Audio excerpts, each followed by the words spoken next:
Sir YCP పార్టీని మొత్తం కూడా ఖాళీ చేయడానికి ఒకవైపు రాహుల్ గాంధీ గారు, మరోవైపు రేవంత్ గారు అండ్ చంద్రబాబు గారు ప్రయత్నిస్తున్నారన్న ప్రచారం అయితే జరుగుతూ ఉంది సార్. మరి ఏ విధంగా వీళ్ళు మొత్తం వైసీపీని ఖాళీ చేస్తారు? మరి దాని ఇంపాక్ట్ జగన్ గారి పైన ఏ విధంగా ఉంటుంది? ఆయన ఎలా ఫేస్ చేస్తారు? ఇక్కడ 2 యాంగిల్స్ ఉన్నాయి. వైసీపీని ఖాళీ చేయించే కార్యక్రమం సంబంధించిన 2 యాంగిల్స్ మనం చూడొచ్చు. మొదటి యాంగిల్ రాహుల్ గాంధీ. రాహుల్ గాంధీ ఆంధ్రప్రదేశ్‌లో తన బలాన్ని అంటే కాంగ్రెస్ బలాన్ని పెంచుకోవాలంటే ఒక ప్లాన్ వేసినట్టుగా చెప్తున్నారు. ఎందుకంటే రాహుల్ గాంధీ అటు ఎనీ కాస్ట్ నెక్స్ట్ 2029లో ప్రధానమంత్రి కావాలి. అప్పుడు కాలేకపోతే ఇంకా చాలా కష్టమైపోతుంది. అందుకని నిజానికి ఇప్పుడు దగ్గరికి వచ్చి ఆగిపోయింది. కూటమి అధికారంలోకి వచ్చే పరిస్థితి దగ్గరకు వచ్చి ఆగిపోయింది. సో మోడీ బలహీనపడ్డాడనేది వాస్తవం. పర్సంటేజ్ పరంగా మోడీకి ఎక్కువ ఓట్ల తేడా లేదు. కేవలం 1% మాత్రమే తగ్గింది, కానీ సీట్లు గణనీయంగా తగ్గిపోయినాయి. అందువల్ల నెక్స్ట్ కానీ గట్టిగా చేయగలిగితే కాంగ్రెస్ కూటమి అధికారంలోకి వచ్చే అవకాశం ఉంది. రాహుల్ ప్రధానమంత్రి అవకాశం ఉంది.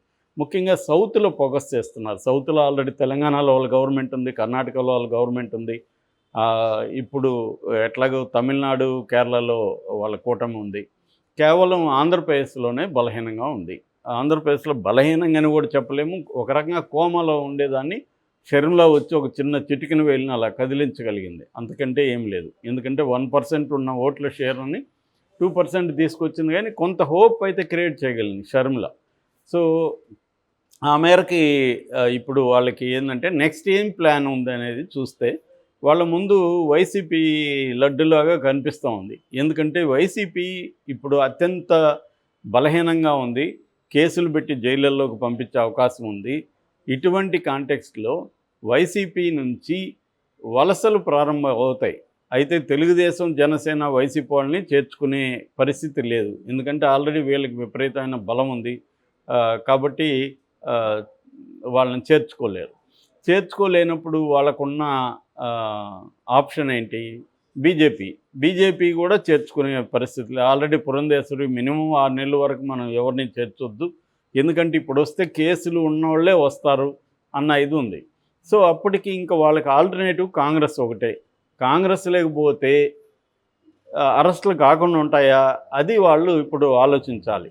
సో అప్పుడు రేవంత్ రెడ్డి స్కీమ్ ఏంటంటే, మీరు ఒకవేళ మిమ్మల్ని అరెస్టులు చేసి ఏమైనా చేసినా జాతీయ స్థాయిలో మేము దాన్ని ఎక్స్పోజ్ చేస్తాం, కాబట్టి చంద్రబాబు కూడా మిమ్మల్ని అరెస్ట్ చేయడానికి కొంత ముందు వెనక ఆడుతాడు. వైసీపీ వాళ్ళ మీద అయితే దూకుడుగా వెళ్తాడు, కాంగ్రెస్ వాళ్ళ మీద అయితే దూకుడుగా రాడు. కాబట్టి మీరు కాంగ్రెస్లోకి రండి అని మాజీ మంత్రులకి రాహుల్ గాంధీ ఆల్రెడీ ఫోన్లు చేస్తున్నాడు అనేది మనకు వస్తున్న సమాచారం. అంటే ఆయనే స్వయంగా ఫోన్లు చేసి మీరు కాంగ్రెస్లోకి వస్తే మీ మీద ఏమన్నా అరెస్టులు చేస్తే జాతీయ స్థాయిలో దాన్ని ఎక్స్పోజ్ చేస్తామని తెలంగాణలో కూడా బలంగా, ఎందుకంటే మీడియా అంతా హైదరాబాద్లో కేంద్రీకృతమైంది కాబట్టి తెలంగాణలో కూడా కాంగ్రెస్ అరెస్టులకు వ్యతిరేకంగా ఉద్యమాలు చేయించడం అవన్నీ చేస్తాం. ఆ రకంగా చంద్రబాబుకి అంత ఇబ్బంది అవుతుంది. ఎందుకంటే తెలంగాణలో కూడా చంద్రబాబు పునరుద్ధరించడానికి ట్రై చేస్తున్నాడు. రెండోది రేవంత్ రెడ్డితో ఫ్రెండ్లీగా ఉండాలనుకుంటున్నాడు. కాబట్టి చంద్రబాబు దూకుడుగా కాంగ్రెస్ మీదకి వెళ్ళడు. రెండోది ఆయనకు కూడా మంచిదే కదా వైసీపీ ఖాళీ అయితే. సో చంద్రబాబు కూడా కోఆపరేట్ చేస్తాడు. సో మీరు కాంగ్రెస్లోకి రండి అనే ఒక ప్రపోజల్ని రాహుల్ గాంధీ పెడుతున్నట్టుగా తెలిసింది. అంటే దీని ఫలితం ఎలా ఉంటుంది అనేది ఇప్పుడే మనం చెప్పలేం, కానీ బట్ వ్యూహం అయితే కరెక్ట్గానే ఉంది. రాహుల్ గాంధీ వ్యూహం అయితే పర్ఫెక్ట్గా ఉంది ఆంధ్రప్రదేశ్లో. ఎందుకంటే కాంగ్రెస్ ఒకప్పుడు కాంగ్రెస్లో ఉన్నవాళ్ళే ఎక్కువగా వైసీపీలోకి వెళ్ళారు. వాళ్ళని మళ్ళీ గర్వాపసిలాగా కాంగ్రెస్లోకి పిలవడం, దాని ద్వారా ఏమవుతుందంటే కాంగ్రెస్ పార్టీ బలోపేతం అవుతుంది. ఆ వచ్చిన వాళ్ళకి కూడా ప్రొటెక్షన్ కూడా ఉంటుంది. ఈ రెండు అంటే ఎప్పుడైనా మనం ఒక ఫేవర్ అడుగుతున్నామంటే వాళ్ళకేదో మనం రిటర్న్గా ఒక హామీ ఇవ్వగలగాలి. నువ్వు నాకు ఇది చేస్తే అది మనం డైరెక్ట్గా చెప్తామా లేదా కానీ రాజకీయాల్లో క్లియర్గా చెప్పాల్సి ఉంటుంది. సో క్లియర్గా చెప్పాల్సి ఉంటుంది. అది రాహుల్ గాంధీ ఈ ప్రపోజల్ పెడుతున్నట్టుగా తెలిసింది. దీనివల్ల ఖచ్చితంగా ఫలితాలు అయితే ఉంటాయని నేను అనుకుంటున్నాను. ఎందుకంటే చంద్రబాబు కేసులు పెడతాడు ఎలాగో, దాని నుంచి బయటపడాలంటే వాళ్ళకి వేరే మార్గం లేదు. జగన్ని ఎంత పోరాడినా జగన్ దాన్నైతే ఆపలేడు. కాకపోతే జైలుకి ఓదార్పు యాత్రకి వెళ్ళగలడు జగన్. ఇప్పుడు వెళ్తున్నాడు నెల్లూరుకి. అక్కడ పిన్నెల్లి రామకృష్ణారెడ్డి జైల్లో ఉన్నాడు. జగన్ వెళ్ళి ఓదార్చి వస్తాడు. అంత తప్ప జగన్ ఏం చేయగలడు? కాబట్టి ఇది ప్రపోజిషన్. అందుకనే రేపు 75వ వైఎస్ఆర్ జయంతి సీకే కన్వెన్షన్ విజయవాడలో 8వ తేదీన జరగబోతుంది. దీనికి పెద్ద ఎత్తున వస్తున్నారు. ఖర్గే వస్తున్నాడు, సోనియా గాంధీ వస్తుంది, రాహుల్ గాంధీ వస్తున్నాడు, ఏఐసిసి నాయకులు చాలామంది వస్తున్నారు, కేసీ వేణుగోపాల్ వస్తున్నారు.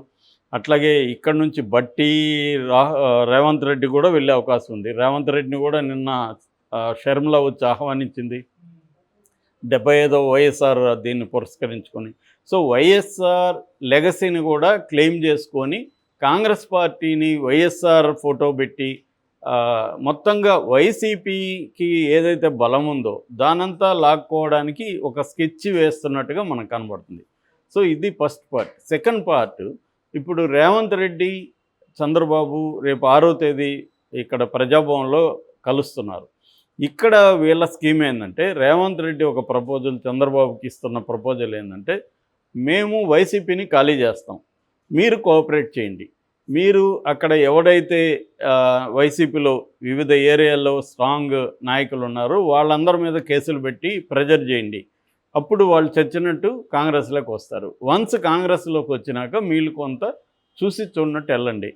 దాంతో ఒక సిగ్నల్ వెళ్తుంది వాళ్ళకి, కాంగ్రెస్లో ఉంటే మనం సేఫ్, వైసీపీలో ఉంటే సేఫ్ కాదు అన్న సిగ్నల్ వెళ్ళడానికి మీరు కానీ మాకు హెల్ప్ చేస్తే మేము మీకు ఇక్కడ హెల్ప్ చేస్తాము. రేపొద్దున మీకు బీజేపీతో ఏమైనా ఇబ్బందులు ఉన్నా కూటమి మీతో ఆదుకుంటుంది అనేది. చంద్రబాబు కూడా ఏంది, బీజేపీతోనే ఉండలేరు. బీజేపీ చంద్రబాబు మధ్య ఒక నమ్మకమైన స్నేహం లేదు, అనుమానాస్పద పరిస్థితే వాళ్ళది.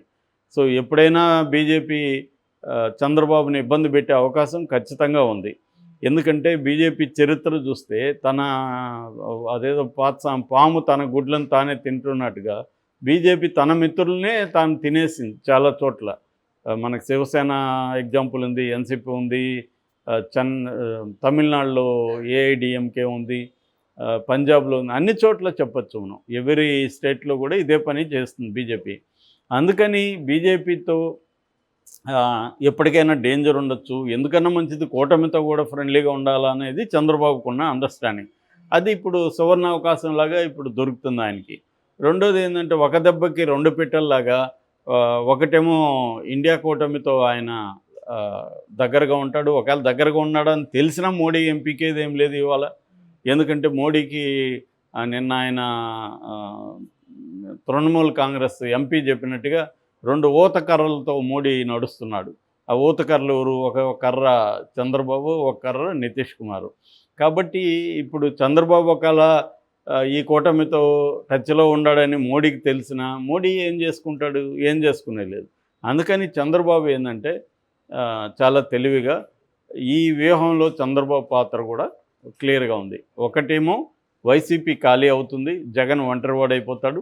రెండవదేమో కాంగ్రెస్ తనకి కృతజ్ఞత ఉంటుంది, ఎందుకంటే కాంగ్రెస్ అక్కడ కొంత బలపడడానికి చంద్రబాబు హెల్ప్ చేస్తున్నాడని చెప్పి. ఇది ఎందుకంటే ఇప్పుడు ప్రధానమైన శత్రువు చంద్రబాబుకి వైసీపీ తప్ప కాంగ్రెస్ కాదు. కాంగ్రెస్ ఇప్పటికిప్పుడు కోలుకోదు, 10 ఏళ్ళు పడుతుంది ఆడ. కాబట్టి అప్పుడు ఆ తర్వాత చూసుకోవచ్చు. ఇప్పుడు బలమైన శత్రువు ఎవరు?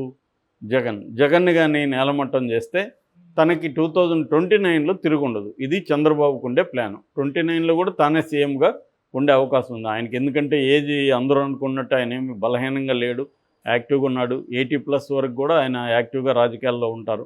అనేక మందిని చూస్తున్నాం ఇప్పుడు అక్కడ. మనం బైడెన్ కానీ అమెరికాలో వీళ్ళందరూ కూడా ఏజ్డ్ బ్యాచే కదా, 80+. కాబట్టి చంద్రబాబుకి 2029లో కూడా తిరుగు ఉండకూడదంటే జగన్ అనే ఎలిమెంట్ని, జగన్ అనే ఒక ఫెనోమెనాన్ని కంప్లీట్గా తొక్కేసేయాలని చంద్రబాబు. ఈ ప్లాన్లో భాగంగా